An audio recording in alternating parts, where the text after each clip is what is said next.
Tere, minu nimi on Egle, olen treener ja toitumisnõustaja ja täna siin Spartast räägime sellisel teemal nagu trenni-eelne soojendus. Et miks see on oluline, mis on selle eesmärk ja miks seda üldse teha? Hea soojenduse eesmärk on kõigepealt valmistada sind nii füüsiliselt kui vaimselt, et just selleks trenniks, mida sa tegema hakkad. Ehk siis soojendada üles keha temperatuur, lihased, liigesed.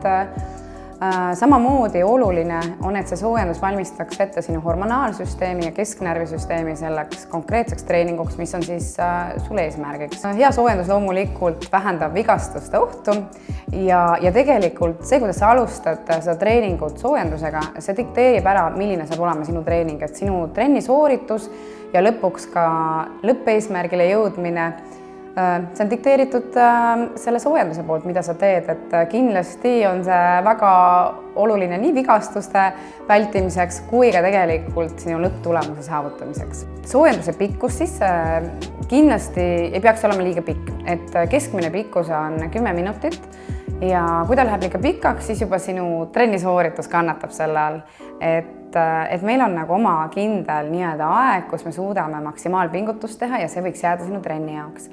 Loomulikult mõned trennid ja inimtüübid vajavad veidi pikemat sisseelamist oma trenni ja näiteks sellised kiiruslikud või trennid, kus sul on hüpped sees või väiksed sprindid, et see vajab nagu natuke pikemat soojendust ja spetsiifilisi harjutusi.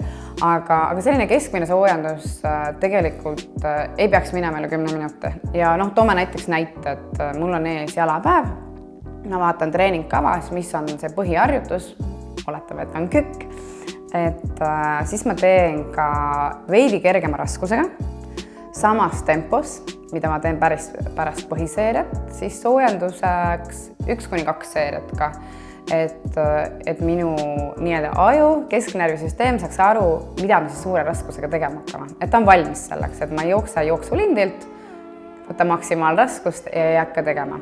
Et kui sul on mõned lihasgrupid, mis on palju nõrgemad, näiteks lähed rinnalt surumist tegema, sa tead, et su nii-öelda kere tagaosa nõrgem, ehk siis nagu need stabiliseerivad lihased, siis tasub võib-olla paar harjutust, soojendavad harjutused teha ka lailihasele, triitsepsile, et need lihased, mis siis nagu stabiliseerivad sul seda põhiharjutust, need oleks ka soojad ja nad on ka valmis tööd tegema. Lihastreening tegelikult ei armasta kindlasti pikki staatilisi venitusi. Et see rahustab maha kesknärvisüsteemi esiteks, mis võikski olla selline põhiline, mis välja tuua.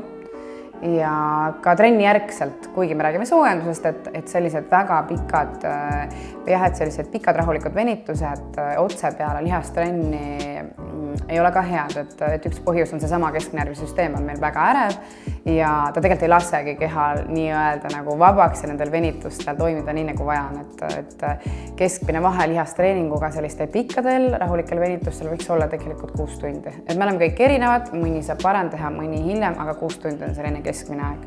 Dünaamilised venitused on sellised ka lühiajalised ja pigem liikuva loomuga venitused.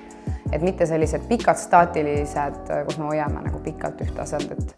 Et pikad venitused ei ole üldse halvad, aga et nad võiksid seista eraldi sellest tugevast lihastreeningust, et tegelikult isegi väga vajalikud, et mõnel juhul, kui see keha on väga kinni või teatud lihasgrupid, kas siis nagu väga tihti märkan reie tagaosa on kinni või puusapiirkond, siis sellele tasuks tähelepanu pöörata ja teha neid pikki venitusi, aga ta võiks nagu seista eraldi sellest põhitreeningust. Et võtad rinnalihase venituse, hoiad 8 sekundit tugevat venitust, lõdvestad 8 sekundit, 3 seeriat ja 4. seeria 15 sekundit.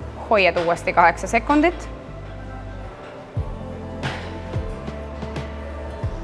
Lõdvestad. 3. kord uuesti.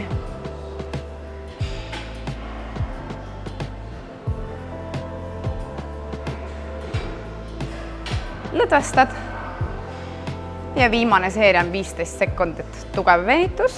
Samasugused venitused sobivad ka tegelikult ülihästi trenni lõppu ja teised dünaamilised venitused ka. Võtame siis kokku, mis on üks hea soojendus. Hea soojendus vastab sinu trennile, et alati mõelda, mis trenni ma lähen tegema ja kas ma selleks konkreetseks trenniks oma keha suudan ette valmistada. Ehk siis tehes lihastreeningut, lihasharjutusi, otse kaardiomasinalt põhiharjutust tegema võib-olla pole kõige ohutum minna siis. Ja pikad venitused võiksid lihastreeningust jääda veidi kaugemale aega, et pigem siis dünaamilised kerged venitused ja kerge raskusega teha siis sarnased harjutused, mida sa hakkad pärast tegema. Vähemalt valida üks põhiharjutus. Ja soojenduse aeg ei peaks minema liiga pikaks, et ta ei hakkaks segama sinu trenni aega, ei võtaks ära keskendumist, energiat ja kõike seda, mida sul vaja on sellelt põhitrennilt.